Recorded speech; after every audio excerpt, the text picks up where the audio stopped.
Hello, nice to meet you again. Today I would like to review about The Landlady by Dahl.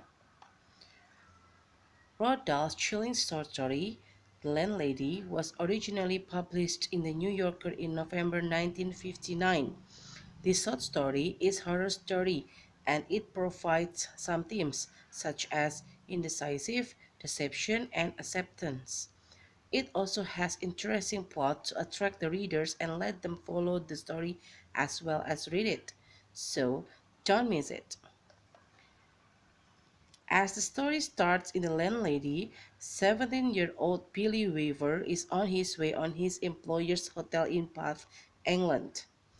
Somebody shows him the nearest hotel, but suddenly he becomes entranced by green curtains, chrysanthemums, and a pretty little Dutch son asleep on the carpet. The indecisive conflict starts here. Billy Weaver struggles with himself to make a decision about where to stay for the night when traveling on a business trip.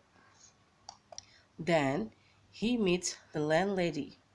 She appears to be a good soul, kind-hearted, caring, generous, and most importantly, benign. It shows in some lines. She gave him a warm, welcoming smile. She seemed terribly nice. She looked exactly like the mother of one's best school friend welcoming one into the house to stay for the Christmas holidays. Not everything is as it seems in the story. The landlady may in fact be responsible for the killing of several young men who have had the misfortune of staying at her lodgings.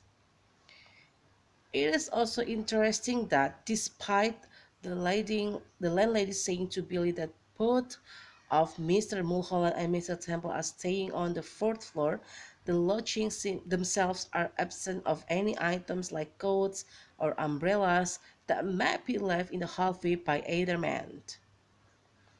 Though, on this slide, Billy tries his best to remember where he has previously seen Mr. Mulholland and Mr. Temple's name. He accepts in totally everything that the landlady is telling him. The unsuspecting Billy Weaver is soon trapped, and when he drinks the landlady tea, we readers realize that it is probably the last cup of him. In this story, Dahl put Bath, England as the setting because originally he comes from England, so England is a familiar place for him.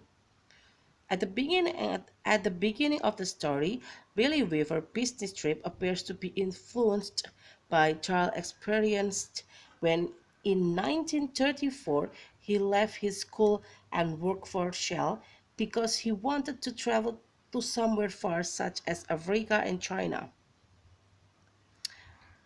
Next, as creepy as Landlady, there's Charlie and Chocolate Factory, Dahl's most popular darkly comics. If you ever read it, you would know that it is a horror story. Why? Because why would you set traps if you invite kids to visit your chocolate factory? It's scary, isn't it? The readers now can relate that both Landlady and Willy Wonka put unexpected trap for their guests. Dahl's story is a masterclass in atmosphere through delicate hints and details that are alarming only in the context. He shows us how it's possible to tell a whole story by indirection. Thank you.